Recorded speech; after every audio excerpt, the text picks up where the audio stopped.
Radhe Radhe everyone. आज मैं आपको 16 सोमवार की व्रत कथा सुनाऊंगी। तो चलिए व्रत कथा शुरू करते हैं। एक बार भगवान शिव शंकर और माता पार्वती पृथ्वी लोक पर भ्रमण करने के लिए आए। अमरावती नगर पहुंचे। अमरावती के राजा ने बहुत सुंदर भगवान शिव शंकर का मंदिर बनाया था। भगवान शिव शंकर और माता पार्वती उसी मंदिर में ठहर गए। एक दिन भगवान शिव शंकर और माता पार्वती चौसर खेल रहे थे। उसी समय पर पुजारी आ गया। माता पार्वती ने पुजारी से पूछा कि चौसर के खेल में कौन जीतेगा। पुजारी ने कहा महादेव जीतेंगे। लेकिन चौसर के खेल में अंत में माता पार्वती विजय हुई और मिथ्या भाषा होने के कारण माता पार्वती ने पुजारी को कोढ़ी होने का श्राप दे दिया। फिर माता पार्वती भगवान शिव शंकर कैलाश चले गए। पुजारी कोढ़ी होकर उसी मंदिर में रहने लगा। एक दिन स्वर्गलोक से अप्सराएं आई और पुजारी की इस दीन दशा का कारण पूछा। तब पुजारी ने अपनी सारी कहानी अप्सराओं को सुना दी। अप्सराओं को पुजारी पर दया आ गई और उन्होंने बताया कि 16 सोमवार के विधिवत व्रत करने से तुम्हारा कोढ़ दूर हो जाएगा। तब पुजारी ने विधि पूछी तो अप्सराओं ने बताया कि सोमवार के दिन प्रदोष काल में शाम के समय मिट्टी के शिवलिंग बनाकर उनका पूजन करें। लड्डू भगवान को चढ़ा के प्रसादी रूप में बांट दें। एक लड्डू स्वयं खाएं। इस तरह से पूरे 16 सोमवार तक व्रत करने के बाद 17वें सोमवार को उद्यापन कर दें। पुजारी ने पूर्ण श्रद्धा भाव से विधि पूर्वक 16 सोमवार का व्रत करके उद्यापन किया। महादेव की कृपा से पुजारी का कोढ़ दूर हो गया। कुछ समय बाद भगवान शिव शंकर माता पार्वती दोबारा उसी मंदिर में आए। कोढ़ी की निरोगी काया देखकर माता पार्वती ने पूछा कि तुम्हारा कोढ़ कैसे दूर हुआ। तब पुजारी ने बताया कि मैंने 16 सोमवार के व्रत किए, महादेव की कृपा से मेरा कोढ़ दूर हो गया। माता पार्वती ने आज्ञाकारी पुत्र की प्राप्ति के लिए 16 सोमवार के व्रत किए, जिसके परिणाम स्वरूप उन्हें कार्तिकेय की प्राप्ति हुई। बड़े होकर कार्तिकेय ने पूछा कि हे माता, आपने ऐसा कौन सा पुण्य कार्य किया था जिससे आपको मेरी प्राप्ति हुई। तो माता पार्वती ने 16 सोमवार के व्रत के बारे में बताया। कार्तिकेय जी ने भी 16 सोमवार के व्रत किए और फल स्वरूप उन्हें बिछड़ा हुआ मित्र मिल गया। उसने भी कारण पूछा और विवाह की इच्छा रखते हुए 16 सोमवार व्रत किए। कुछ समय बाद वह ब्राह्मण पुत्र धन कमाने की इच्छा से प्रदेश चला गया। वहां पर राजा की बेटी का स्वयंवर चल रहा था। स्वयंवर की शर्त थी कि हाथनी जिसके गले में भी वरमाला डालेगी उसी के साथ राजा की बेटी का विवाह हो जाएगा। वह ब्राह्मण कुमार भी एक कोने में जाके बैठ गया। हाथनी आई और सबको छोड़ते हुए ब्राह्मण कुमार के गले में जाके माला डाल दी। ब्राह्मण कुमार का विवाह राजा की लड़की से हो गया। वो अपना जीवन यापन करने लगे। एक दिन राजा की लड़की ने ब्राह्मण कुमार से पूछा कि हे देव, आपने ऐसा कौन सा पुण्य कार्य किया था जिससे हाथनी ने आपके गले में ही माला डाली।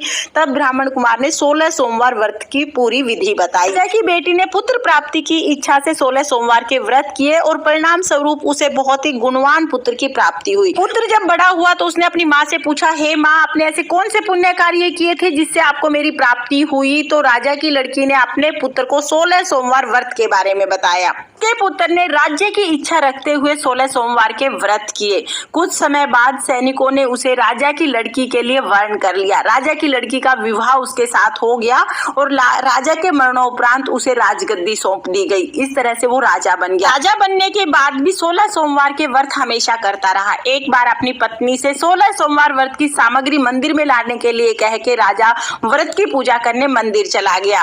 रानी ने अपनी दासियों के हाथ से सामग्री भिजवा दी। तभी आकाशवाणी हुई, हे राजन, आप इस रानी का परित्याग कर दें, नहीं तो आपका सब कुछ समाप्त हो जाएगा।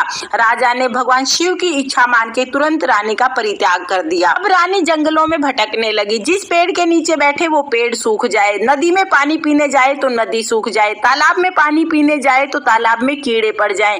एक बार एक बुढ़िया ने दया खा के उसे अपने घर पे काम पे रख लिया। बुढ़िया ने कहा कि तुम ये कपास बाजार में बेच आओ। रास्ते में इतनी आंधी आई कि सारी कपास उड़ गई। बुढ़िया ने भी उसे धक्के मार के निकाल दिया। तेली के यहाँ गई तो तेली के सारे बर्तन चटक गए और सारा तेल बिखर गया। तेली ने भी उसे निकाल दिया। अब वो जहाँ भी जाए वहीं पे सब चीजों का नाश हो जाए। ये दशा देख के नगर के लोग उसे पकड़ के एक ऋषि के पास लेके गए। ऋषि ने कहा कि तुम मेरे आश्रम में रहो। वो आश्रम में रहने लगी, लेकिन जैसे ही किसी भी चीज को हाथ लगाए वही चीज वहीं पे खराब हो जाती, यानी चीज नष्ट हो जाती। ऋषि ने पूछा, हे बेटी, तुम्हें किस देव के अपमान का फल मिल रहा है। तब रानी ने बताया कि मैंने अपनी दासियों के हाथ से सारी सामग्री भिजवा दी, जिससे भगवान शिव शंकर का पूजन नहीं हो पाया। भगवान शिव शंकर के अपमान का अपराध मैं भोग रही हूँ। तब ऋषि ने कहा कि हे बेटी, तुम 16 सोमवार के व्रत करो, भगवान शिव शंकर तुम पे अति प्रसन्न होंगे और तुम्हारे सभी कष्टों का निवारण करेंगे।